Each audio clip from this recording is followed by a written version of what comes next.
Marilah kita berdoa. Allah yang Maha Kuasa dan kekal, Engkau telah menunjukkan cinta kasih-Mu kepada kami dalam penderitaan, wafat, dan kebangkitan Yesus Kristus Putra-Mu. Di hari Minggu panggilan ini, kami berdoa bagi para seminaris, para imam, kaum religius, dan rasul awam. Berilah mereka keberanian, kesabaran, kesetiaan, dan keuletan mengikuti Kristus Sang Gembala yang baik. Semoga mereka setia dalam panggilan-Mu dan meneladani Dikau selalu. Dengan pengantaran Tuhan kami Yesus Kristus Putra-Mu yang hidup dan berkuasa bersama Dikau dalam persatuan Roh Kudus, Allah sepanjang segala masa. Amin. Marilah kita mendengarkan sabda Tuhan.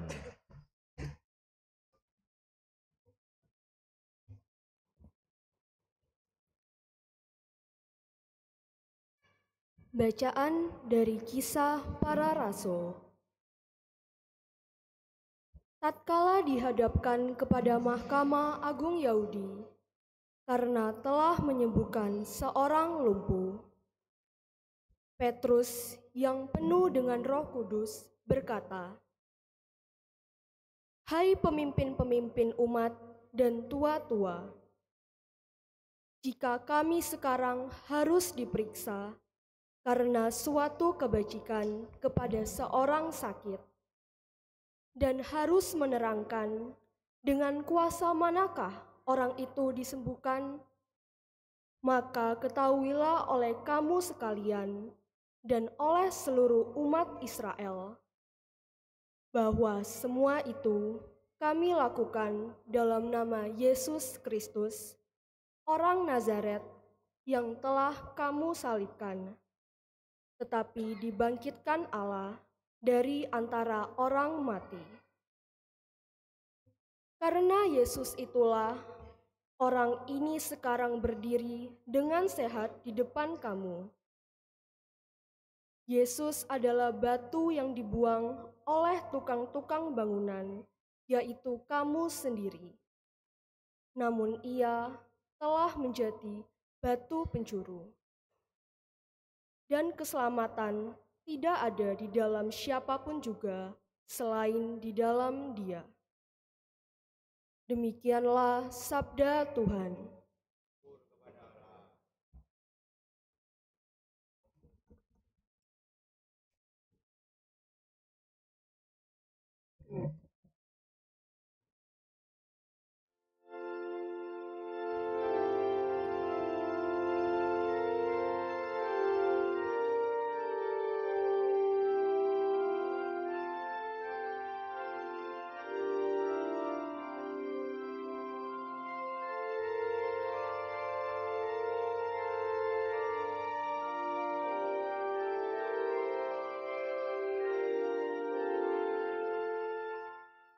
Tangan kanan Tuhan telah memperlihatkan kekuatan.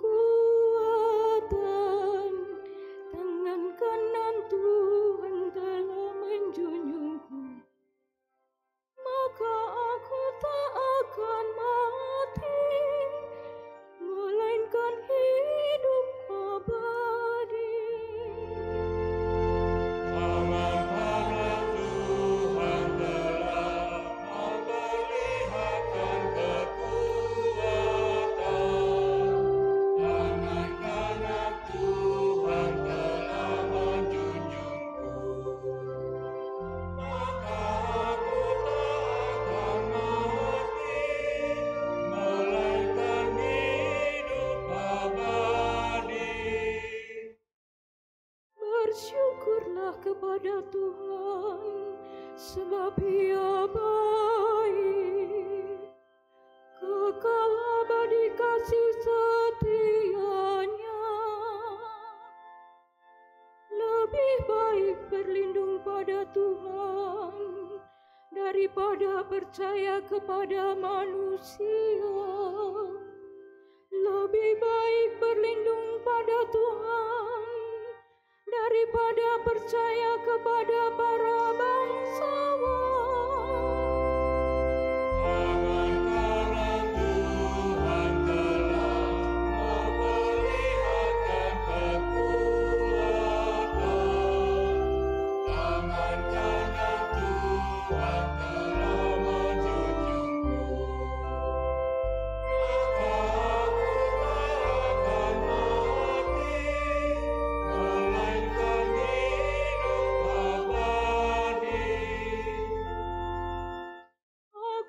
Bersyukur kepadamu, sebab Engkau telah menjawab aku dan telah menjadi keselamatanku. Batu yang dibuang oleh tukang-tukang bangunan telah menjadi batu penjuru. Hal itu terjadi dari pihak Tuhan, suatu perbuatan ajaib di mata kita. Tangan kanan Tuhan telah memperlihatkan kekuatan. Tangan kanan Tuhan telah menjunjungku. Maka aku tak akan mati, melainkan hidup abadi. Diberkatilah dia yang datang dalam nama Tuhan. Kami memberkati kamu dari dalam rumah Tuhan. Allahkulah Engkau, aku hendak bersyukur kepadamu. Allahku, aku hendak meninggikan Dikau. Bersyukurlah kepada Tuhan, sebab Ia baik, kekal abadi kasih setianya. Tangan kanan Tuhan telah memperlihatkan kekuatan. Tangan kanan Tuhan telah menjunjungku. Maka aku tak akan mati, melainkan hidup abadi.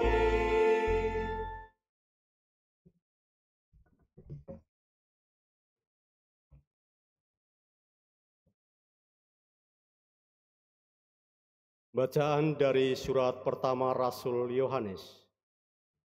Saudara-saudaraku terkasih, lihatlah betapa besar kasih yang dikaruniakan Bapa kepada kita, sehingga kita disebut anak-anak Allah.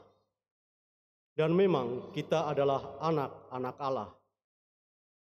Karena itu dunia tidak mengenal kita, sebab dunia tidak mengenal Allah. Saudara-saudaraku terkasih, sekarang kita adalah anak-anak Allah, tetapi belum nyata bagaimana keadaan kita kelak. Akan tetapi kita tahu bahwa apabila Kristus menyatakan dirinya, kita akan menjadi sama seperti Dia, sebab kita akan melihat Dia dalam keadaannya yang sebenarnya. Demikianlah sabda Tuhan. Syukur kepada Allah.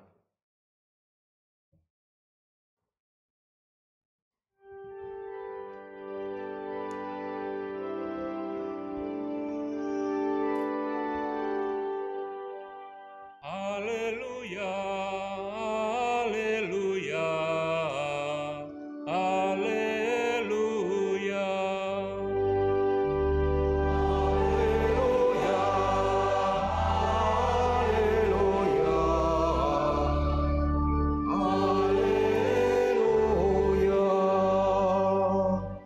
Akulah gembala yang baik, sabda Tuhan.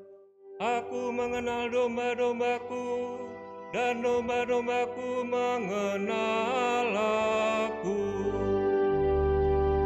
Haleluya, haleluya,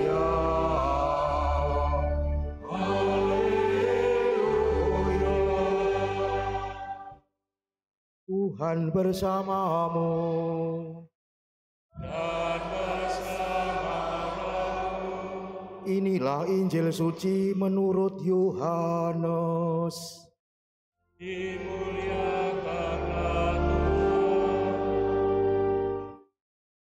Pada suatu hari Yesus bersabda, "Akulah gembala yang baik. Gembala yang baik memberikan nyawanya bagi domba-dombanya.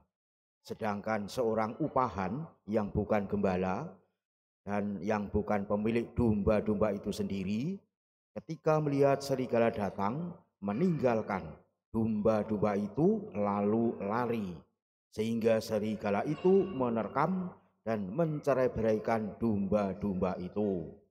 Ia lari karena ia seorang upahan dan tidak memperhatikan domba-domba itu. Akulah gembala yang baik. Aku mengenal domba-dombaku dan domba-dombaku mengenal aku. Sama seperti Bapa mengenal aku dan aku mengenal Bapa, dan aku memberikan nyawaku bagi domba-dombaku. Tetapi aku juga mempunyai domba-domba lain yang bukan dari kandang ini. Domba-domba itu harus aku tuntun juga.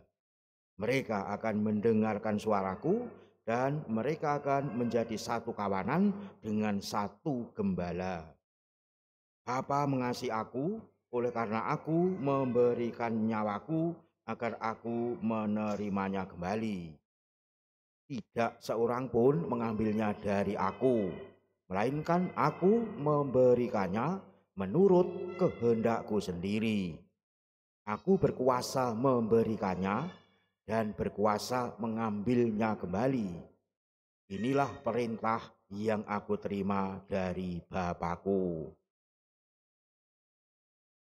Demikianlah sabda Tuhan. Terpujilah Kristus.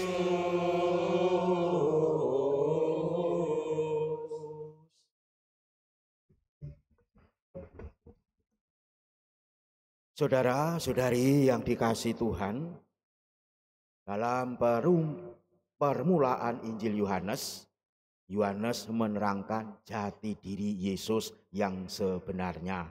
Siapa sejatinya jati Yesus itu? Yohanes menerangkan bahwa Dia adalah firman Allah yang bersama Allah dan adalah Allah, telah menjadi manusia dan tinggal di antara kita.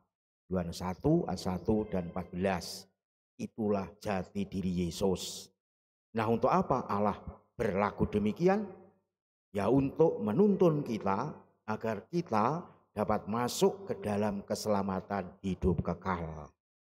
Dalam konteks demikianlah Tuhan Allah digambarkan sebagai gembala dan kita yang dituntunnya sebagai kawanan domba. Meski jati diri Yesus adalah Allah yang sungguh-sungguh menjelma menjadi manusia, ternyata Yesus sendiri di dalam memperkenalkan diri kepada umat manusia, terutama kepada bangsa Yahudi di kala itu, karena ia lahir di kalangan bangsa Yahudi, malah Yesus mengidentikannya dalam aneka hal ikhwal yang mudah dipahami manusia sehari-hari. Contohnya banyak dalam Injil Yohanes. Dia menyebut memperkenalkan diri, antara lain pertama ia menyamakan diri sebagai asupan makanan.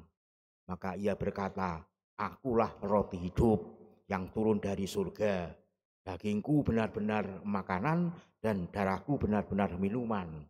Yohanes bab 6 ayat 35, 48, 51, 55.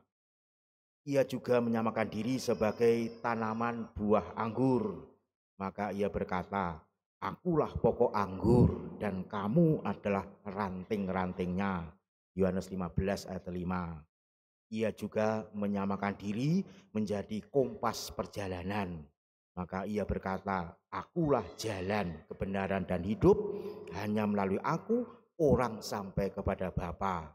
Yohanes 14 ayat 6. Ia juga menyatakan diri menjadi pintu. pintu masuk domba ke kandang, dalam arti surga. Maka ia berkata, akulah pintu.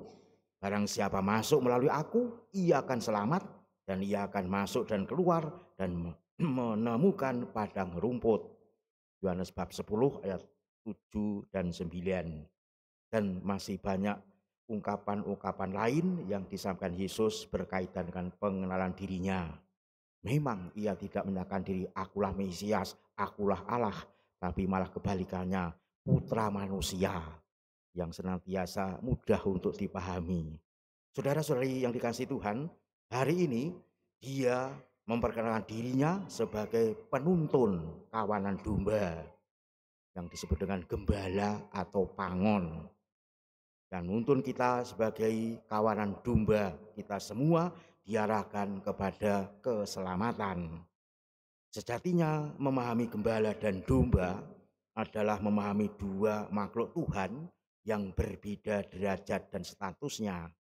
Karena gembala jelas masuk kategori manusia yang diciptakan Tuhan dengan hati nurani dan juga kehendak bebas. Sedangkan domba masuk dalam kategori hewan piaraan. Namun keduanya bisa terjalin relasi baik di dalam kehidupan ini. Si gembala bisa memiliki hak milik atas domba-dombanya, dipeliharanya dengan baik, diusahakan agar jumlahnya terus bertambah, diusahakan agar tidak ada yang menghilang atau tersesat dan lain sebagainya, agar tetap menjadi satu kawanan.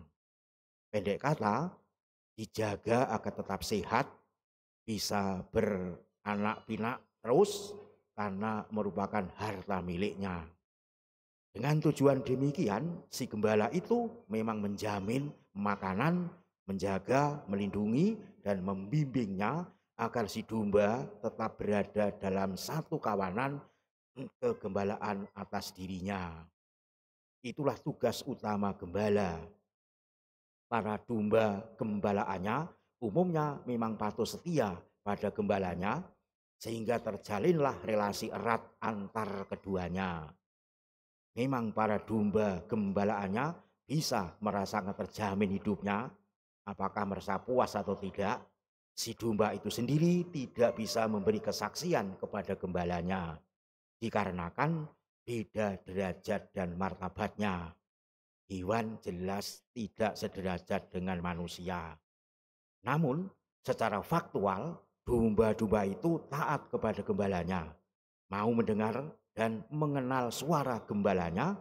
Bahkan domba-domba itu tidak malah melarikan diri menjauh atau meninggalkan kawanan domba yang digembalakan sang gembala. Itulah fakta yang jelas.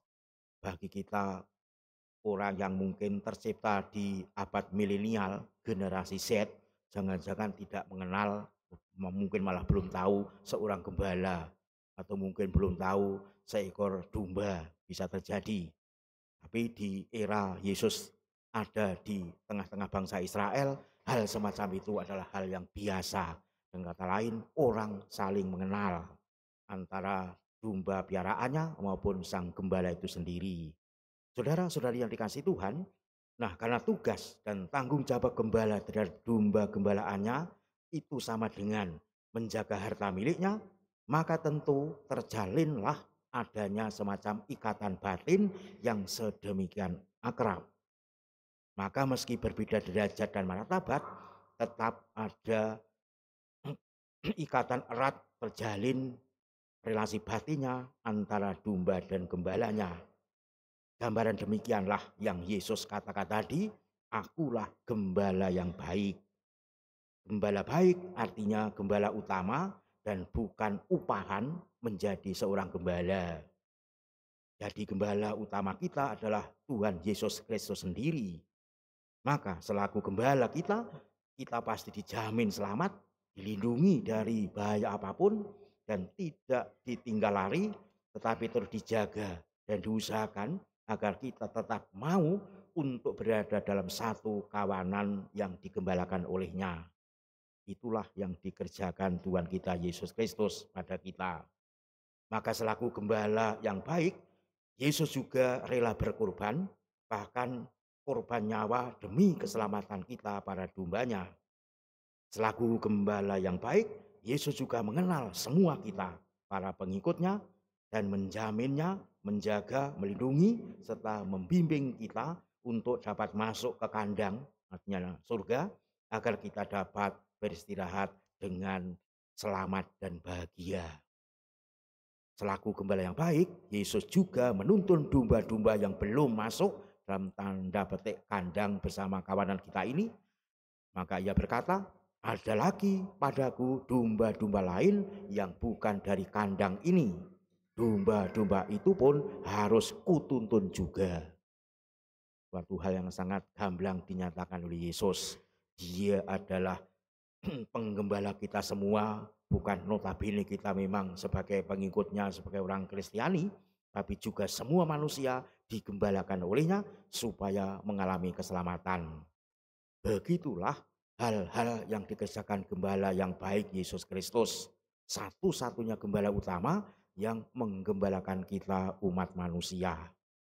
Saudara-saudari yang dikasihi Tuhan, masalahnya kita para dombanya ini yang diciptakan oleh Allah dengan dikaruniai hati nurani dan kehendak bebas, mau atau tidak kita dimiliki, digembalakan dan dibahagiakan olehnya.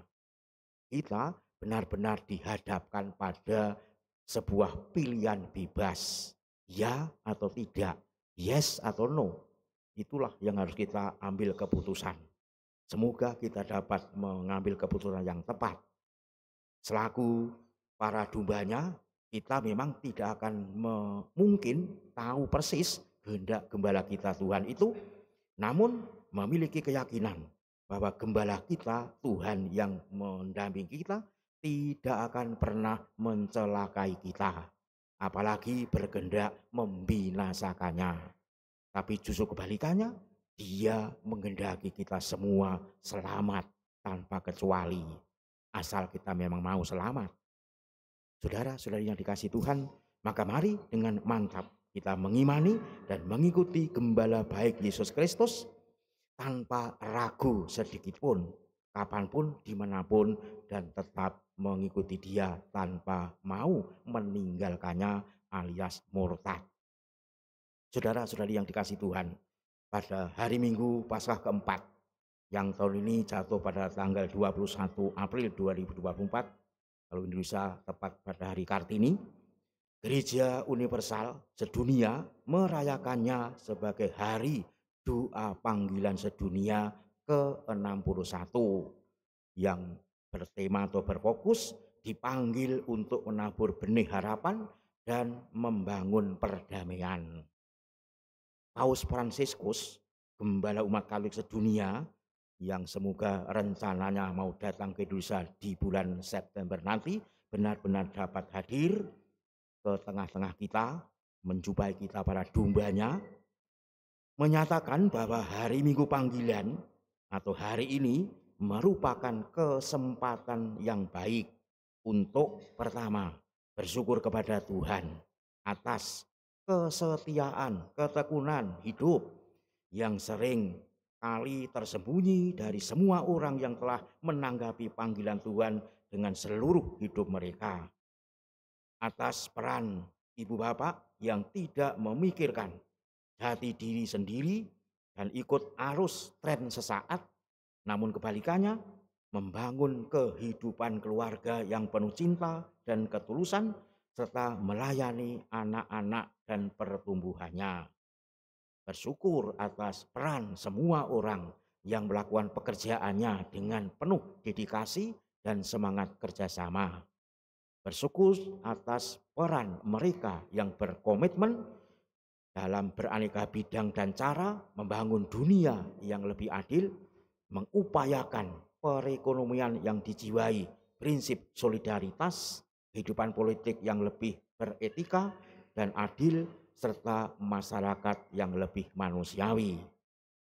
Bersyukur atas peran semua pria dan perempuan yang berkehendak baik dengan kesungguhan dan totalitas mengusahakan kebaikan bersama, Bersyukur atas semua orang yang membaktikan diri dalam hidup bakti, entah menjadi frater, bruder, suster, pada Tuhan dalam keheningan doa dan tindakan kerasulan yang secara terbatas, terpencil, terpinggirkan, namun tetap sigap dan kreatif dalam melayani semua orang yang dipercayakan kepadanya.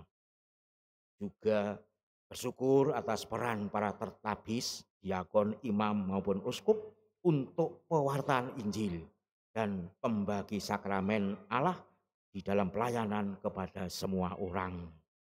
Itulah yang perlu disyukuri di dalam hari doa panggilan sedunia yang pertama.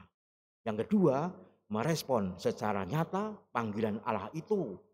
Kita tanggapi, tidak berlalu begitu saja, tapi benar-benar kita coba untuk mewujudkannya.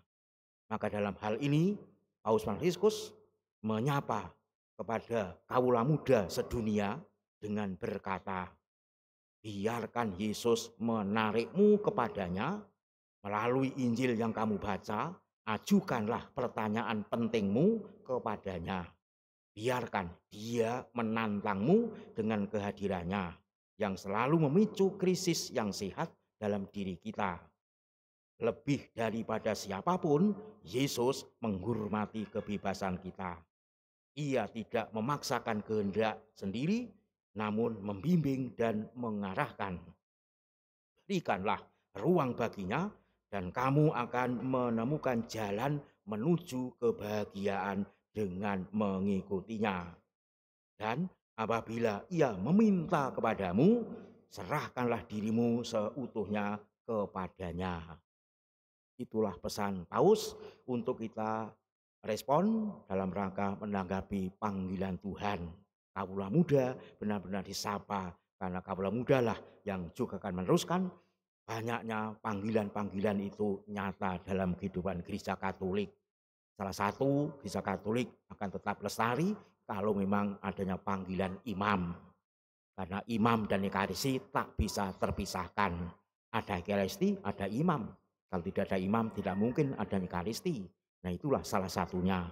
Dan masih banyak panggilan lain untuk hidup bakti menjadi orang yang sungguh-sungguh berkenan kepada Allah. Termasuk Bapak Ibu semua yang sudah dipanggil menjalani hidup dalam keluarga. Panggilan yang tentu kita maknai sebagai panggilan kudus menuju kepada keselamatan. Karena itu, marilah saudara-saudari kita mewujudkan panggilan Allah seperti pesan Paus tadi dalam kehidupan kita sehari-hari, dan kita benar-benar menyerahkan diri pada bimbingannya Sang Gembala baik yang tidak akan pernah menjerumuskan kita, tetapi juga kebalikannya akan membahagiakan dalam kemuliaan surgawi. Kemuliaan kepada Bapa dan Putra dan Roh Kudus, seperti pada permulaan, sekarang selalu, dan sepanjang segala abad.